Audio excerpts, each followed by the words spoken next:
Episode 19, Fireside Chat with Darryl Garner, Dr. Collectible, Part 2.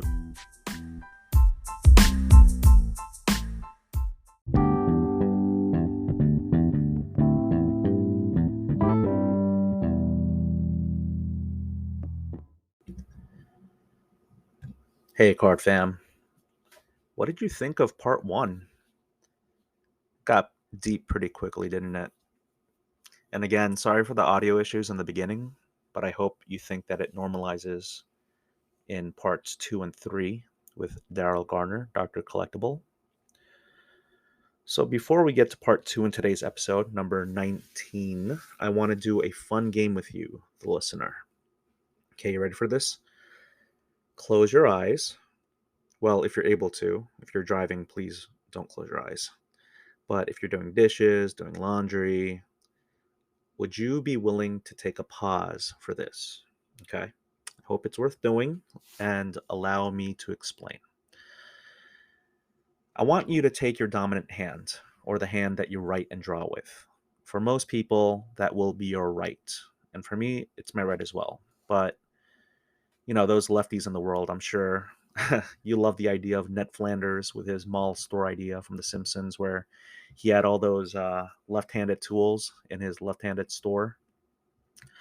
Um, yeah, as an aside, my mom, she's a lefty as well, but only for writing. And actually, I bat left-handed. I'm not a big baseball guy, but when I do bat, I bat left-handed, even though everything else I do, I'm right-hand dominant. But I digress. Okay, so back to this little game. Close your eyes. I want you to take the hand you write with and you take your index finger, your pointer finger, okay? Point it towards your forehead and draw a lowercase e, okay? So I'll say that again. Close your eyes, take your pointer finger from your dominant hand and point it towards your forehead and draw a lowercase e. Now, one of two things will have happened. Either you drew a lowercase e where the letter is inwards or backwards to a person staring at you, or you drew a lowercase e where the letter is outwards towards a person staring at you. Now, I know this may sound complicated to some people, but some of you all by now already get it. And this is not by any means a scientific study or a test, but there is a belief out there that if the lowercase e is backwards to a person staring at you, meaning you draw it where the letter faces you and it is inwards. Apparently, and these are not my words, but I learned about this. And by the way, I will admit that this was me too. I drew it where it's inwards, where if you draw it on your forehead, it's facing yourself. Apparently, then that means you're more selfish than people who did the lowercase e outwards. So if you were looking at it, it's like backwards. Okay. And if you're like me, when I first did this test, and I did this years ago, and I promise you this does go back to cards, content, social media, you'll wonder to yourself, doesn't everyone do the lowercase e the same way I did it? And the people who did it the other way might say the same thing, like, wait, doesn't it make sense for everyone to do it the same way I did it? That's not the case. There are some people who draw the e uh, on their forehead, unlike you, the other way. Okay, so in fact, my wife, when she did this test again years ago, she drew the lowercase e outward, and that's when I knew she was the one for me. Just kidding. But she really did draw it outwardly and not inwardly like I did. But I'm also an only child, and I definitely have selfish tendencies. That's the way I'll put it. But okay, so here's the thing. I don't want you to feel bad if you drew the E like me, okay? Because this is the same pseudo psycho science with determining whether you're left brained or right brained, where you fold your hands together and see which thumb is on top, and that's supposed to tell you if you're more creative or logical. And you can just Google for that one if you don't know what I mean.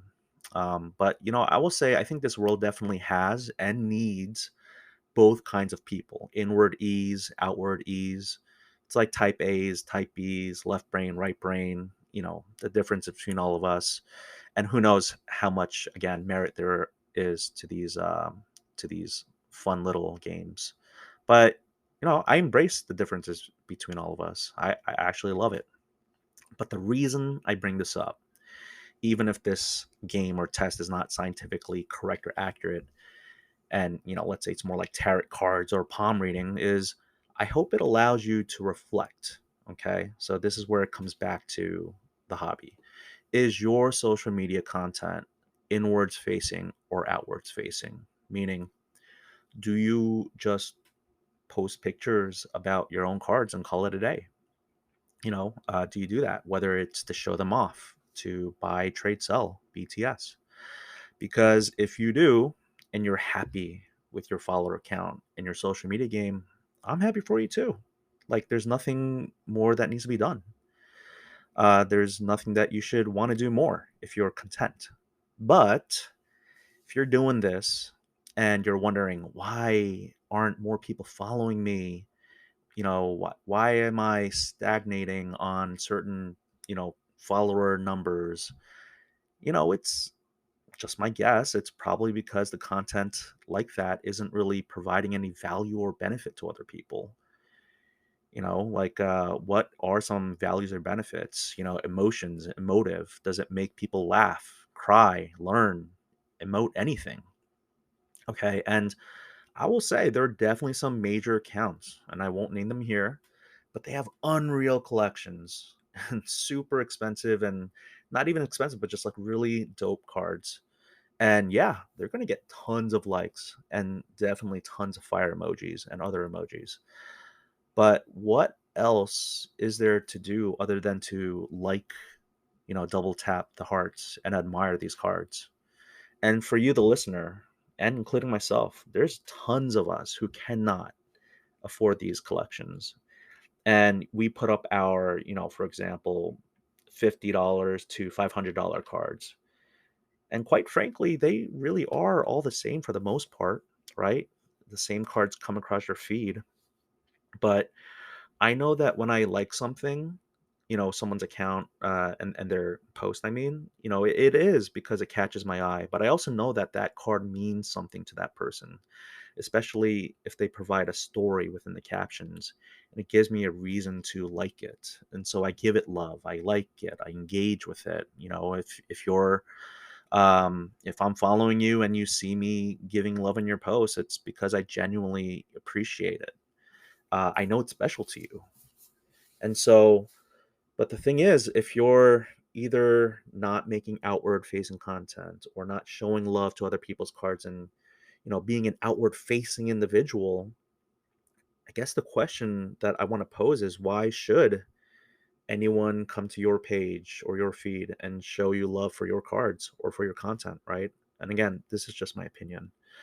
Um, for the number of followers part, it's just a number, but I'll very much admit, okay, I very much admit looking at the numbers and my analytics, but I don't allow them to lead me with my content. I mean, I'll be honest with you, I'm not here trying to make viral content. And I think viral content in the hobby is really interesting because even the largest accounts in our hobby, they're not getting viral numbers like puppy videos or people, getting hurt or being in accidents. You see the numbers. They're not like going outside of the hobby. So, ultimately, I make content that's fun for me, or if I think it's educational or it's interesting.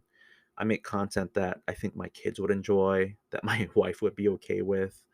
And just tonight, as I'm recording this, I just got done making a reel about a card that I'm planning to give to my father-in-law, that I bought from my best card friend, the Rated Rabbi, who was, one of the earlier guests on this show. And maybe that's why I'm kind of like mellow right now. I think this might be the most mellow I've been on any of my podcasts, intros at least. But I don't know, I just felt really good about posting that, and I could have, like, waited, getting closer to national, time it right, but the feeling just felt right. I just wanted to, like, share it out.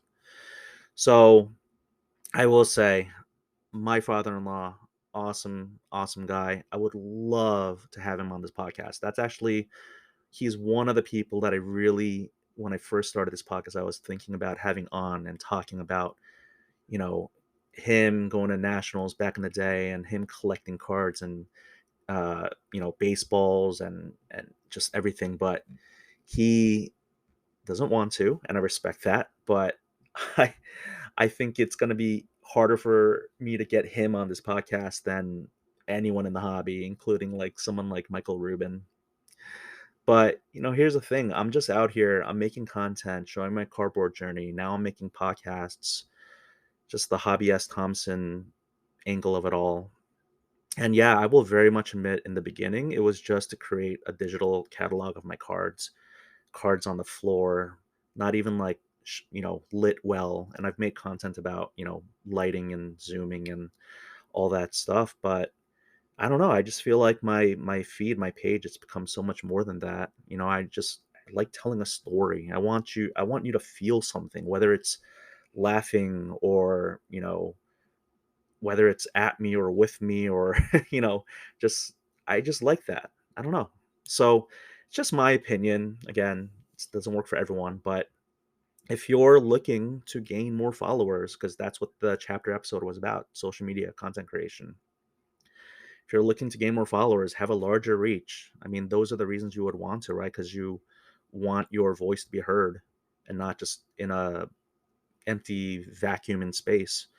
It may behoove you to be more outward facing or to make more outward facing content, whether it's educational, funny, emotive, like I said, because it's just my opinion that the more value you provide your followers, I think you may very well see your social media grow. Okay. So this intro is for part two of my chat with Dr. Collectible. And I bring all of this up and asked you, the listener, to draw the lowercase e on your forehead with your eyes closed because I think, and I am just one person with one opinion, but I think that Dr. Collectible is an outward E kind of guy in the hobby. I think he provides value added to the hobby. And coupling that with being a good dude, it makes people want to work with him, collaborate with him, sponsor him. And maybe those things are not goals for you. And if that's the case, again, it's all good.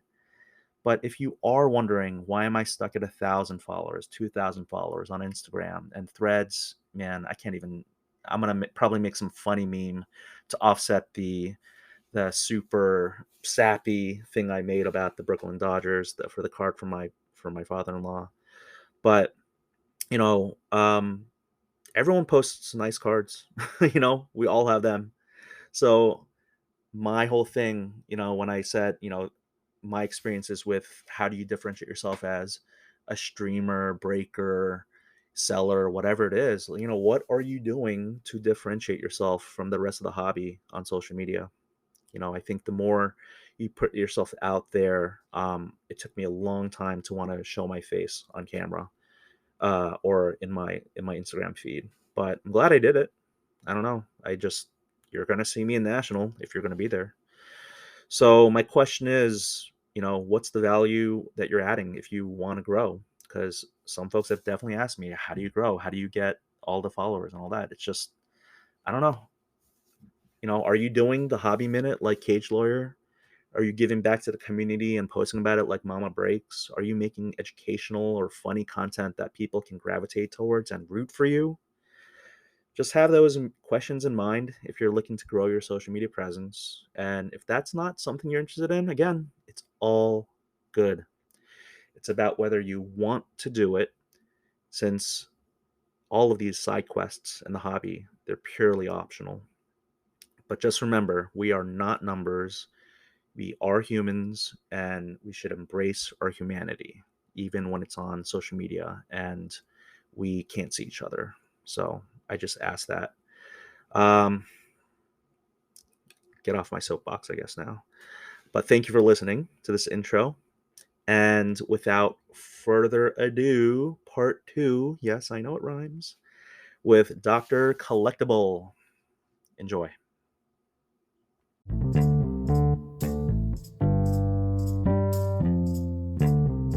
Theme of Dr. Collectible came from, and then from there I just wanted to take it up to another notch with everything else that came around it.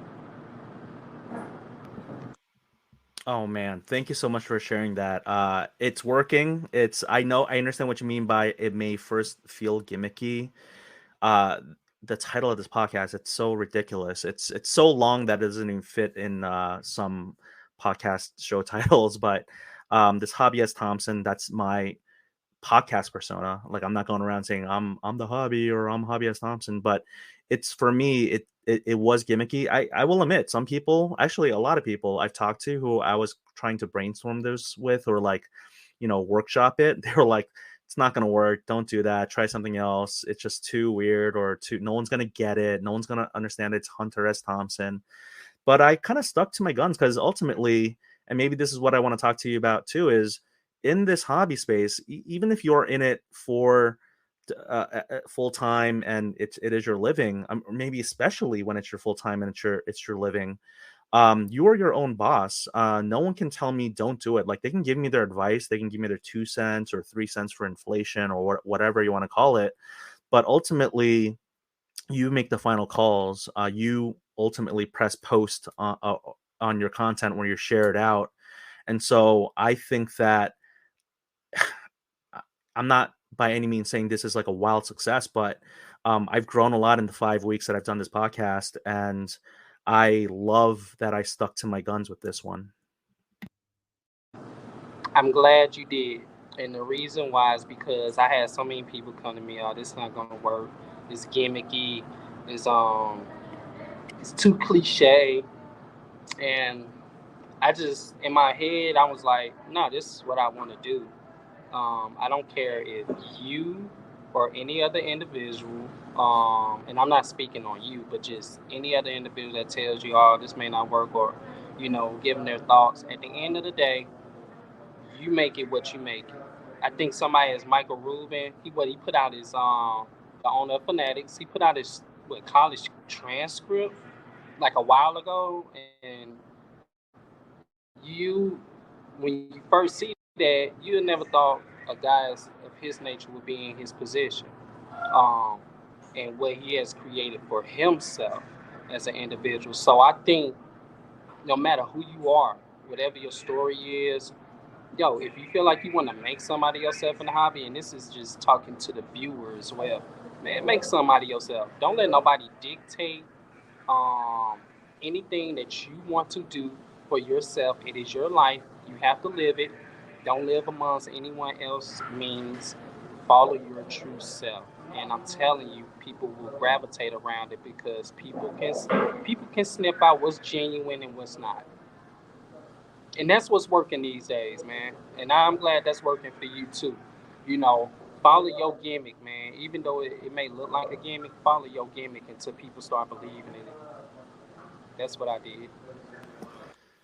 Yeah, thank you for saying that. I will continue to do it. The train has left the station. I'm not going back. I'm not changing. Although I will say, one time I did a logo rebrand and I created the logo myself and it looked terrible. This card diary thing up here and I actually made that myself through Canva. I didn't pay anyone to do it. I just like looked at it. I looked at different styles and fonts and I was just like, it looks clean. It looks nice. I like the color scheme. I was like, let me just do it. And I just didn't want to spend so much time on it. And even like my Instagram handle, Denny_cards. Yes, Cards is not my last name.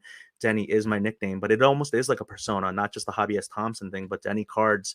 It allows me to be like a different part of myself within the hobby because this is for fun.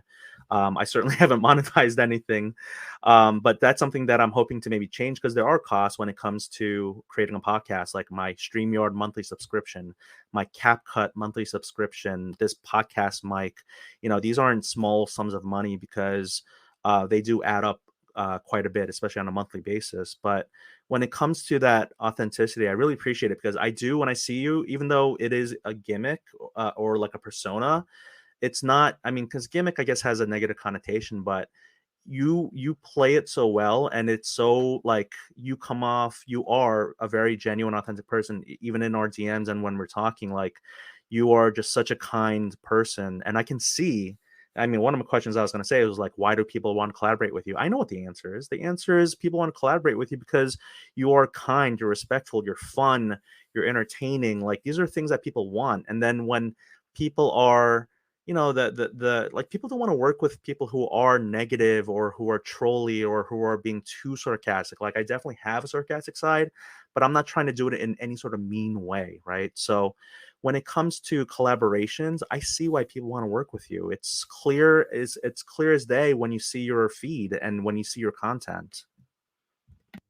Yeah, I'm glad that you said that, man. That's exactly what I want to present to people, man. I'm gonna be honest, man. I'm not all with the negative online. I'm not here to talk down on anyone's name or what they do on their own time, what they do in their own life. That's them. I mean, you want to get spiritual with it, they got to deal with God at the end of the day. I'm not their judge. So I'm not going out there. And that's why you see a lot of my content. I'm not talking down about nobody, man. And look, if I am, or if I'm speaking on it, it's jokishly. It's to create, a little cool content, but that's not my go-to thing. Um, so when you have businesses like G Fuel or you know other content creators that want to collaborate with me, is because that's the content that I put out there, which is I want to be fun. I want to be enjoyable.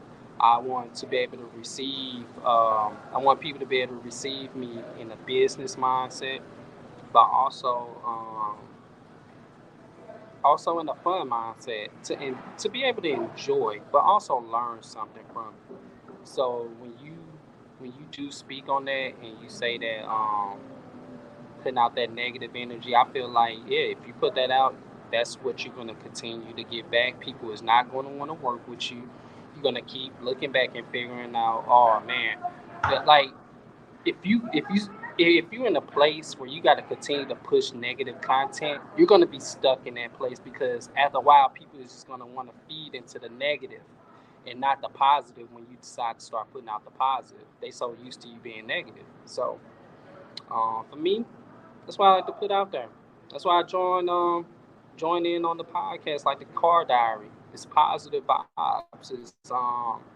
It's something that I would like to be a part of. I want to have my episode, which I'm being able to be on now and be a special guest on your platform. So I look at that, man, and it goes a long way.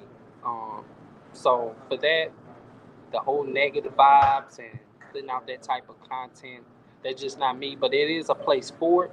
But I don't want to be that first person that someone takes a taste of the hobby for the first time, and it's that I'm I want people that first gravitate to the hobby to be able to learn something dope from me and get fun and get excitement when it comes to my content instead of the negative portion. Yeah, like I said in your intro, you just have this riz that I think is hard to replicate or just, reproduce. I think that you are very unique in the sense that, I mean, I look at your content and I look at your stuff and I'm like, man, I want to do that. Like like I can't wait to meet you in national so we could maybe do some sort of collaboration. And it's not because I want to gain more likes and follows. It's because I think it would be so much fun. And when people come to me and say, "Oh, I like your content because it's fun or it's authentic," I mean, it's nice. I like to hear that. I mean, it's very kind for people to say that to me. But I don't know how else to do it. You know what I mean? Like this is me, or the hobby me, and I do find it draining in life to be negative all the time. I will admit, I used to just be more of a negative person, and I think I worked on it. I used to be my own biggest critic. Mostly, I think maybe as a defensive mechanism so that people couldn't hurt me with their words. But I've worked on that. I'm not my biggest critic anymore. I have less inhibition when it comes to content creation, mainly because, again, it's for fun for me. And I don't put pressure on myself to like make things perfect. I just want to just put it out there, and people can tell me what they like or not like about it. But ultimately, even if people don't like it, I had fun making it. Like I just have fun as much as I can in the hobby, because I think that this is a very expensive hobby where if you just make it about buying and also selling and trading cards, it is a very expensive hobby, and I have to find other ways to enjoy it, which is again another premise of the card diary is let's find different ways to have fun. So content creation, social media, like I just like making these silly videos where maybe some of it's educational, maybe some of it's not, but that's what I like about it. I mean, would you agree with that too? Thanks. Like, to go off with what you said real quick, I'll make it real short. I think his name is Daddy Rips, Dr. Something that he said recently. I want to share this. I think it's something that me and you have, and that's how we was able to make this happen and make it happen so fluently. Be available. Be available. That's one of the key words I heard him say not too long ago is be available. Um, when I reached out to you, you was available. You reached out back. We was able to connect. We was able to talk of the lines of what we wanted to do and what we wanted to talk about today, and we made it happen. That's called being available. I think that's the transition of someone being great in the community making content and somebody that's not. Um, that's why I feel like companies um, like to reach out to me because I am available. Car shows, I am available. Businesses, I am available. They want to work with someone like that. They want to work with someone that's on it, and that's consistent too. That's another thing. Consistency. That's something that I see from you as well, man. You're continuously to grind it out every day, just like me. I'm every day I'm putting out a different post of something that I have going on. I don't care what it is, whether it's minor, big, or small. I want the audience to know, and like I said, that's just a big portion of what I feel like what we're talking about right now. So I just wanted to share that, Daddy Ribs, man. Appreciate that knowledge as well. Be available. That's the key, man. Be available. You're not available, people is gonna look past you. And deals that are going on in the hobby, people start asking themselves, how the hell does Dr. Collectible get this, or how do you make that happen?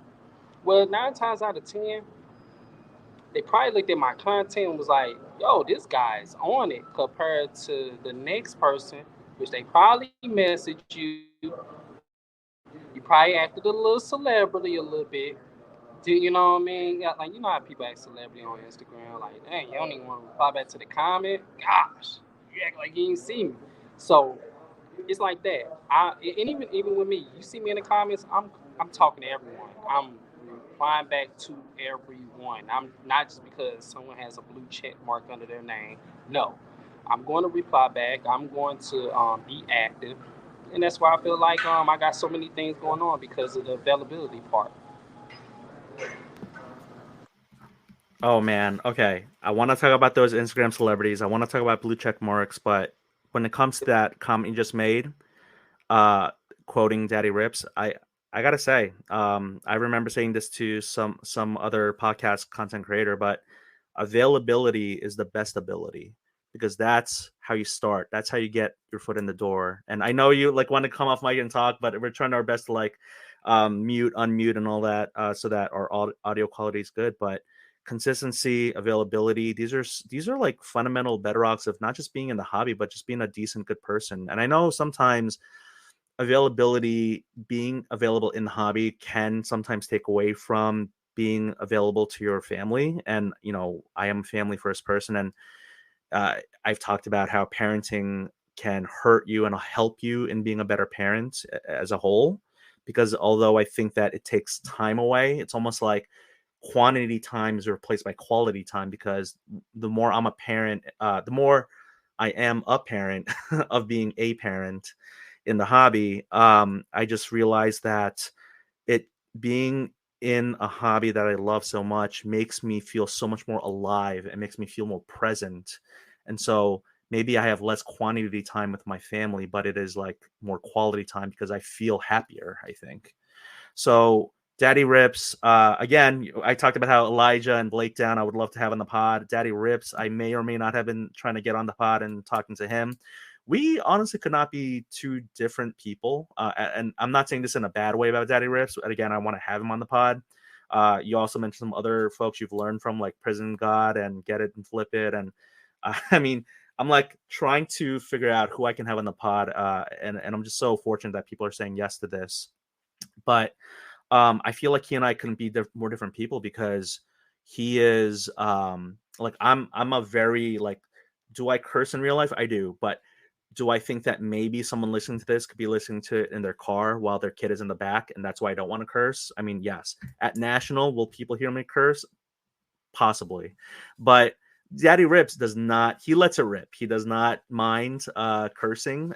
He doesn't mind very strong opinions. Maybe I'm more milk toast, and again, my soup isn't the right temperature for everyone. So for some people, it'll be too hot. For some people, it'll be too cold. For some people, it'll be just right. So, but that said, that does not stop me from wanting to have him and other people on the podcast. It's not just about having people I like or people who I are only buddies with. It's about having a diverse, well-rounded group of people. It just so happens that you are just such a great, kind person, and to say yes. But yes, I agree with Daddy Rip says, and I just wanted to add my 2 cents that availability is the best ability.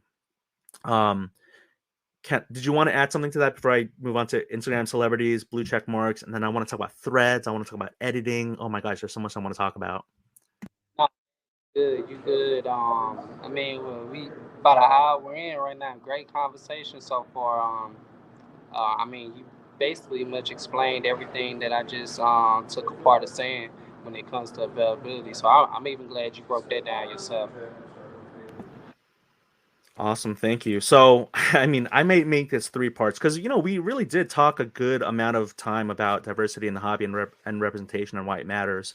But again, I just may have to have you on another time. But Instagram celebrities, let me just say this: there are some people who hi hat other people. I've been hi hatted. When I started from zero and I had like very few followers or following. I remember reaching out to people, and the people who gave me the time of day, like my first guest on this podcast was Dan Wynn, the great curator. And I know some people hate him, some people love him. I gotta say, I had no presence. I was not making content. All I was doing was taking pictures of my cards on the floor of my house, and I would reach out to him with questions, or I would say, "Hey, I like this or I like that, and can you tell me more about this?" And he gave me the time of day. So there are people who I remember who gave me the time of day, and I will forever be grateful. And I do definitely remember the people who didn't give me the time of day. But I guess, it was like they needed to. Who knows what's going on in their life, right? Maybe they get a ton of DMs, and I don't want to say these people's names. I'm not trying to embarrass people, but those people I will remember. I will remember who was willing to chat me up when I had no platform, no podcast, no anything in the hobby. I am a somebody. Like, I'm not trying to say I'm a nobody because I think we're all somebody. To our friends and family, and within the hobby, we can be somebody too, for sure. But I do remember the way people treated me, like in 2022, when I had absolutely no um, re- people had no reason to root for me or to help me out, and so I really appreciate that. So, have you? Let me ask you. Let me turn it into a question. My statement. Do you remember some people or some accounts being like, like ghosting you or putting you on red and like just not getting back to you because you just weren't quote unquote big enough?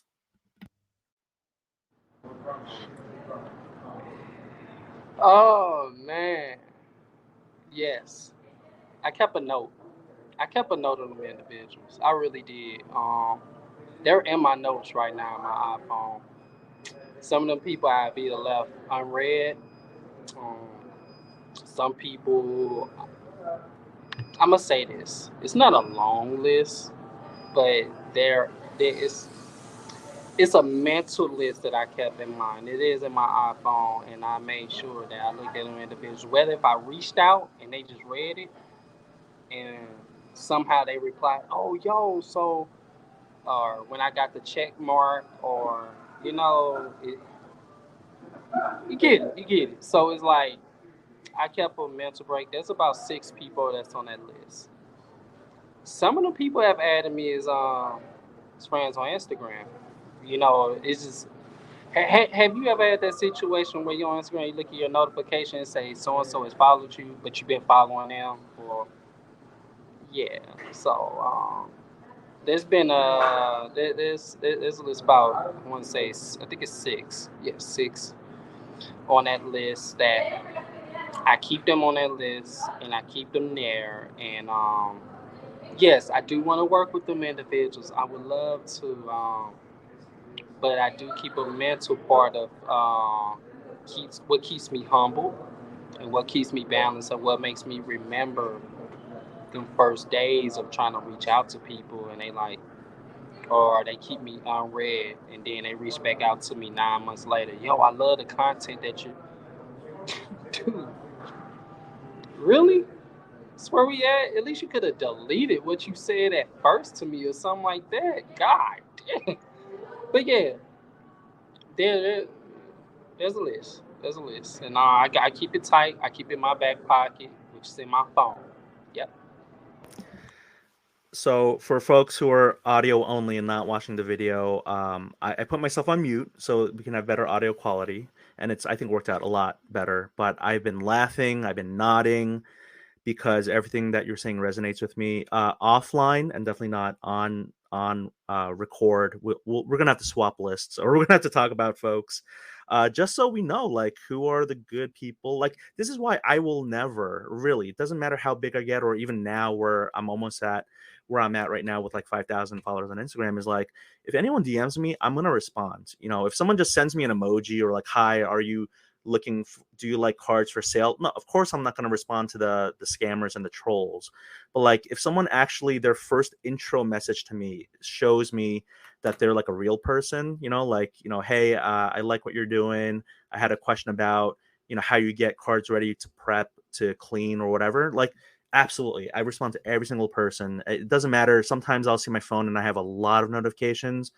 I'll do it slowly but steadily, because I remember that time. Like I don't want to hi hat.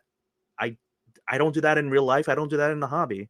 So, but with regards to the people who have hi hatted me, I will just say I will definitely forgive, and we can definitely collaborate in the future or do something in the future. But it's one of those forgive but would never forget. Like I have that. I have those names and faces in my head for sure. But for the most part, I mean, really, we are when we're talking about 6 people, 5 people, it really is like less than 1% of people in the hobby, because you and I have had such great relationships with people within the hobby where, man, like I can't believe the amount of yeses or help or advice that I've gotten from people. That's how I've grown, is especially in the podcast realm. So many podcasters have given me great advice about, what could work, what could not work. And, some of them were not thrilled with my name choice and all that. But again, it's just part of my journey and just going with my gut. But I definitely appreciated them.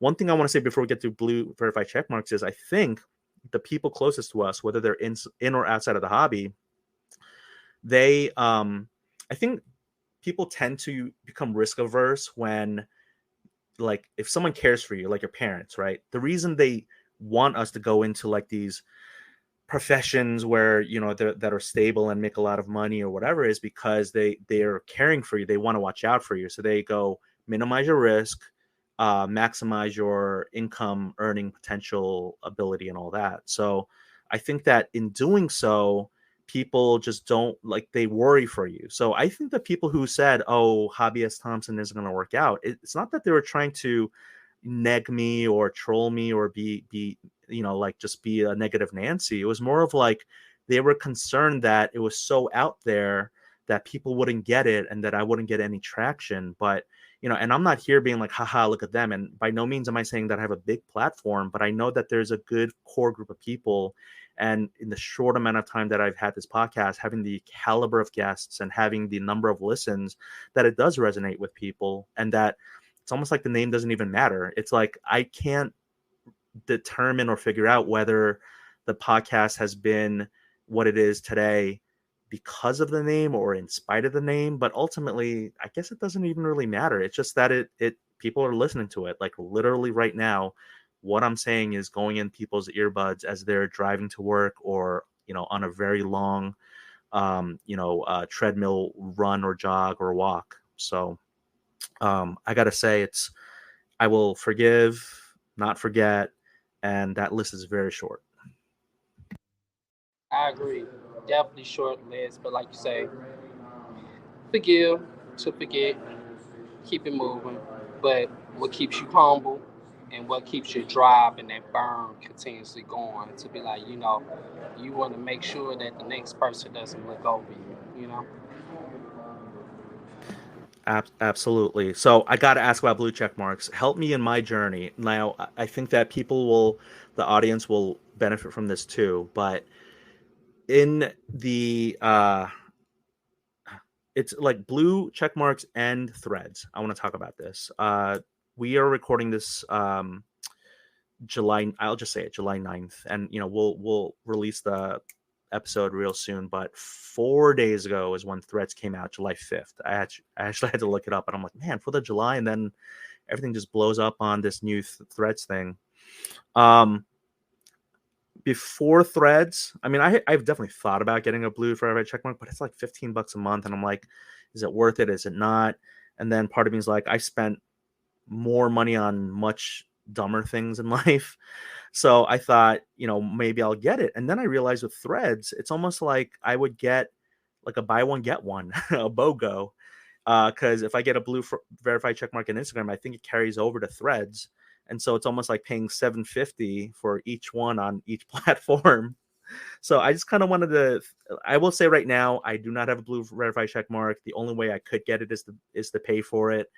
I just wanted to know what your rationale or reason was in doing it, because I know there are people who are like pro it, against it. I think a lot of the people who are against it are just people who like are, well, I won't get into all that, but can you kind of share your rationale in getting one? Yeah. Um, for people that's looking to buy the check mark on Instagram, I'm gonna say this. I don't care. Don't feed into what other people think or whatever it is. If you have, first of all, it's your money. If you want to spend your money on what you want to spend it on, feel so. The next thing is you're benefiting in your brand or your business or whatever it is. First of all, even buying a blue check mark, it's not built for businesses. I don't know if people look at that meta, it's not built for business. It's built for people to be able to identify you as who you are or who you say you are. I am Darryl Garner, but I am Dr. Collectible as the business, as the person. So, for me, I feel like the blue check mark will help you stand out. It comes with different perks and things of that nature. But if you don't want to pay for it, don't pay for it. If you want to pay for it, pay for it. Should nobody stop you from what you want to do with your money? You don't tell nobody else what they do with their money, right? So don't listen to what other people have to say. If people be like, you sold out for the check, or you, all right, then what are you doing? I'm gonna ask you what you doing. What are you doing with yourself then? If you're not putting your money into that, then what are you putting your money into then? Let me know what's benefiting you. And I'm gonna tell you right now, everybody that it seems like they have a check mark seem to be happy with me. Now that's some people that probably feel like it was a waste, or they feel like buying check mark just it wasn't worth it. But for everyone else that's doing it and that's buying, kudos to y'all. You decided to put your money where your mouth is with your brand. You feel like you believe in your brand enough to the point that you want it to stand out in front of others. Then do so. Feel free. Should nobody have to down you for wanting to do that. And I appreciate those on who decide to take the initiative to do it. Um, that lets me know that they willing to put money into their own brand, that they take their own brand seriously. That's another thing that you have to look at. So for me, kudos to the ones that are doing it. If you don't do it, so on.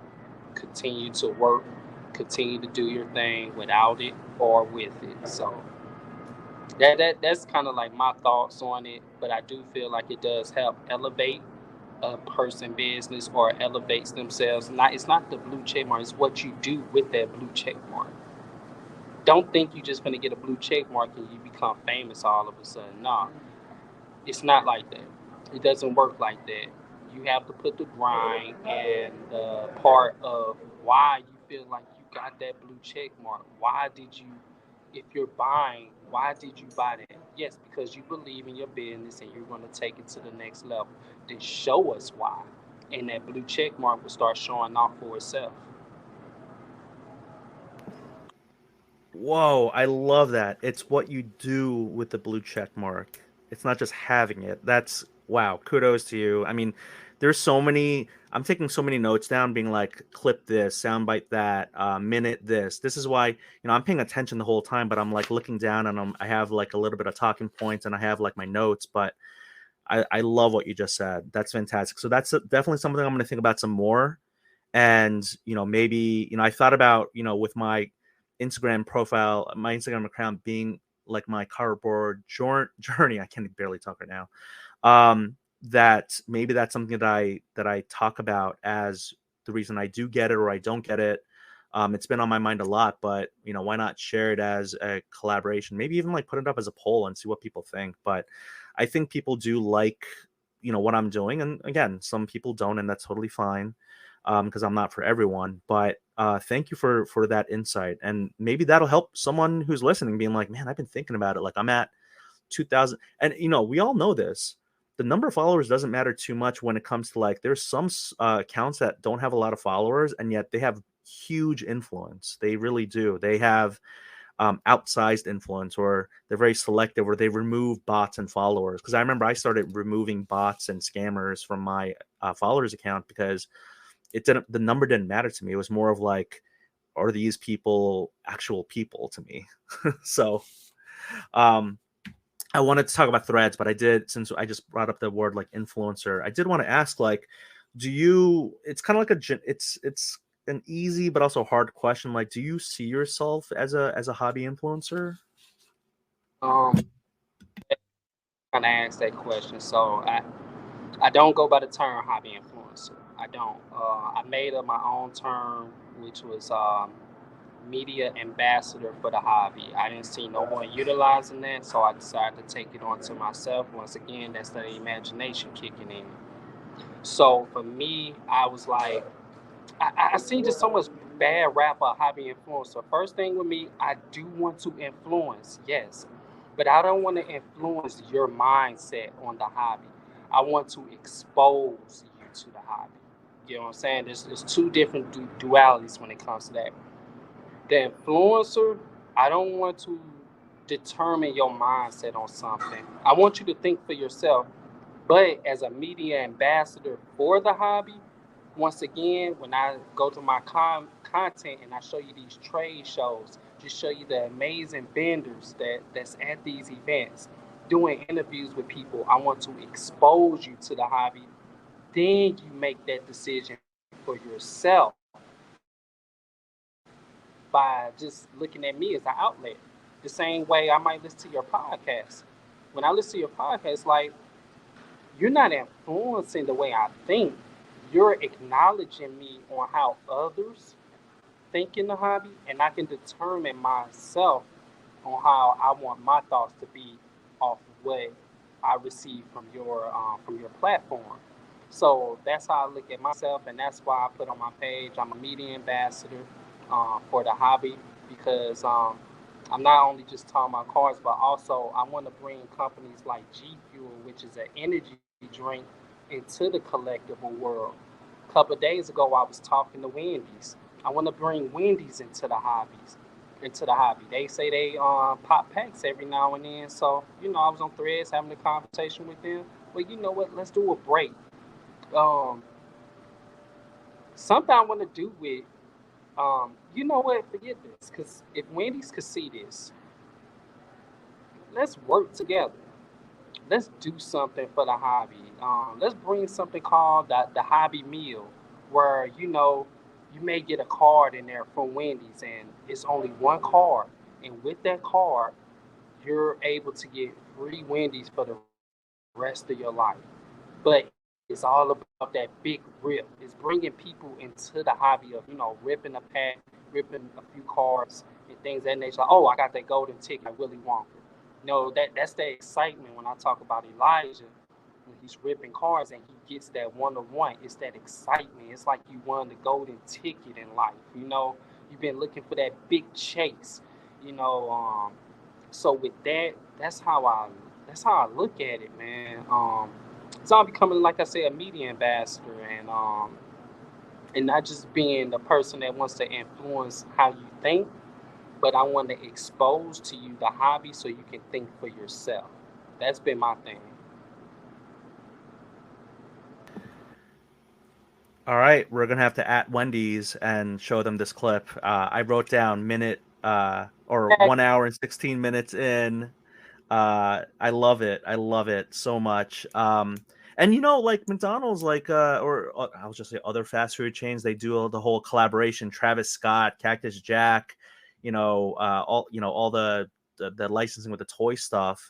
Pokemon, right? Pokemon, and so I've seen Pokemon packs in my kids' Happy Meals. Absolutely. So it's not too far fetched, and let's make it happen. Absolutely. So, but that's why I think having people being, again, there's no one face of the hobby or a group of people who are the hobby, but in order for us to be more mainstream, there does need to be some people who are very charismatic or energetic and who are able to represent the hobby in some capacity, because you can't just have the word hobby on a fast food meal and say that's who it is. Like, we do live in a country, in America at least, where personalities and people's branding is what gets people through the door. Again, it's not about corporations, but you see corporations wanting to collaborate with individuals because that's what brings in not just the dollars but the people and the eyeballs. Like, I heard that Whatnot really early on was trying to get these hobby ambassadors or personalities in onto their platform, because they're like, that's what's going to drive people in here and create a critical mass. And so, you know because as a corporation, what is the difference between one streaming platform versus the other? But it's the people who bring people in. So this is why we need people like you. Like, I love that you are ambassador of the hobby. Like, I think that's fantastic. So I did want to ask you, let's talk about, before we get to, and I promise we will, we'll talk about threads, but in this very free flowing conversation, which I really have loved so far, um, G Fuel, uh, National, Hobby Slam. I'm gonna go on mute now. Can you please tell me what you do for them and like what being a media ambassador looks like with those three specific, companies or corporations? Yeah. So the term media ambassador to me is all about the exposure of being a part of something bigger than you. So me, when I partner with these companies, it's all about creating leverage to where you're able to do what you want to do with them, but also explore each other. Whether if it's a brand such as G Fuel trying to get into the hobby, I don't think I know one collector that's working with G Fuel at the moment. Um, Long story short, I did an event with G Fuel, which was QB Takeover with Quincy Avery, which he is like a QB god. He have taught the likes of like Justin Fields, Deshaun Watson, and even more players. So for me, when I do work with businesses like that, I try to integrate what I do with them. Car Shop Live is another company that I worked with for a long time. Have my own show with them called On Deck. I talk about all the breakers and what no, I talk about the hobby boxes that all the breakers are breaking on the app. Um, so when you see me collaborating with so many different businesses and doing work with so many different businesses, because I'm definitely trying to bring them into the hobby, but also taking the stance on showing people, like I said, it's all I carry myself as a businessman too. I'm about working with the businesses that want to promote cars or that want to be involved with sports cars or anything of that nature. So, with me collaborating with businesses, whether if it's tuned in grading, I love music. A lot of people don't know. I DJed for like about 3 to 4 years DJing weddings. So it's another big thing why I work with tuned in grading because they grade vinyls. I love music. I want to preserve the music. I think that's going to be something big in the future when you're talking about artists such as SZA, um, Beyonce, Jay Z. I'm talking about large names like Usher, Lil Baby. He's getting into the sports car. I seen him doing signings recently. So I think music is going to be a big part. And all the brands that I do work with, I believe in these brands. Hobby Slam, I believe in that brand. They came to me genuinely, yo, we like what you do. They knew about what I do. It just wasn't the fact that they seen a blue check mark, but they look into my content and seen what I bring to the table to other sports card events. When I go out there and I interview everyone, talk to all the vendors, giving you exactly what I feel like the people need to see in the hobby besides just cars. So when it comes to me working with companies such as like Hobby Slam, Tuned In Grading, um, I mean the list is long. The National, um, being a part of that, I think is awesome because shout out to Ray and Collectible Media and what they the opportunity that he gave me, giving me a chance. We talked one on one, face to face, and he's like, "Yo, I want to bring you in as my core media ambassador for the national." I'm not sure if there's ever been an African American face as a media ambassador for the hobby. I could possibly say I am the first African American to be in that position. I am proud to. That's stuff that I want to show individuals of my color and other ethnicities that, you know, some places where we feel like we don't belong, we do.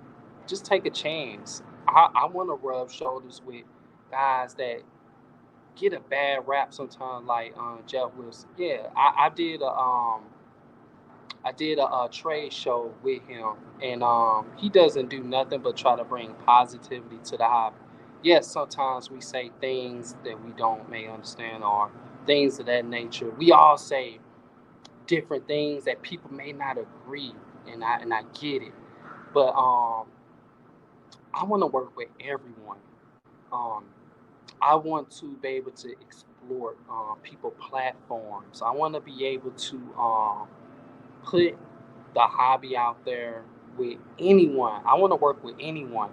I'm not I'm not just one guy that just want to do this or do that. I want to work with anyone that I come across. If I feel like you're genuine, I'm gonna put my brand on it just as much as I want you to put your brand on mine to be able to work together. Talent Sports Cards, that's another individual, another creator that I work with.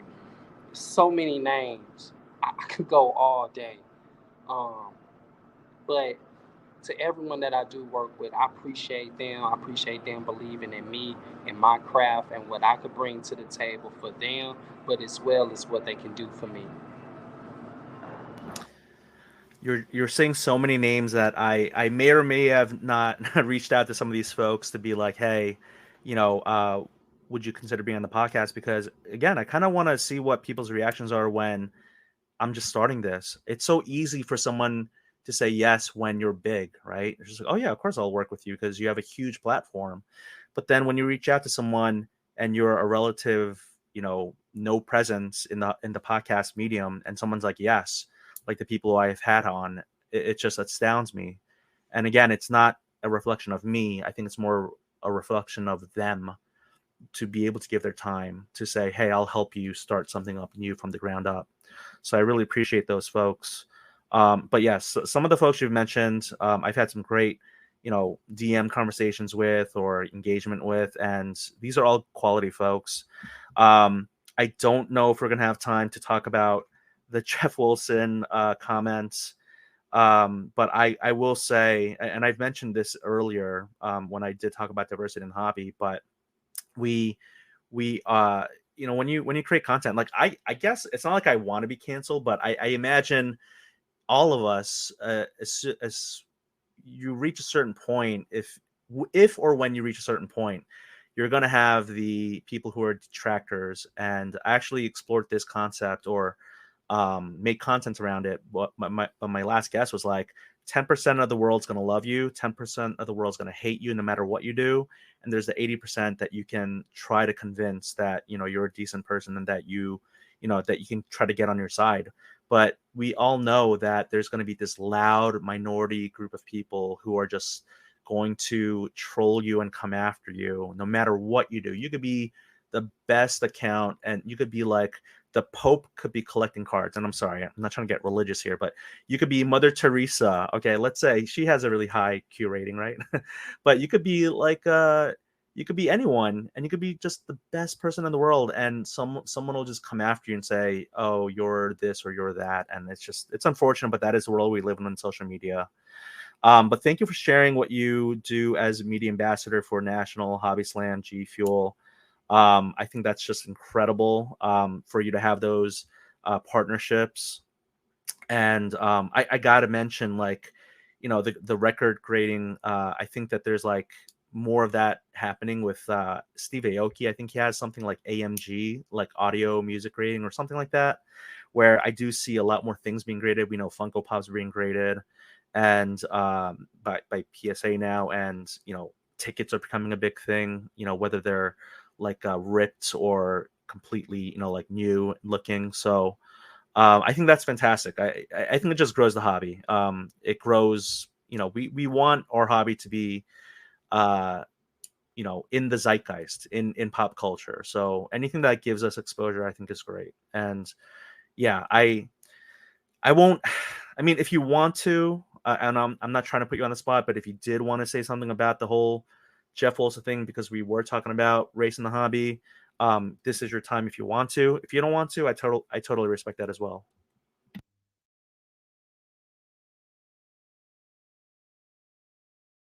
Oh, I'm sorry, you're still on mute. I'm gonna go on mute now. Sorry about that. Um,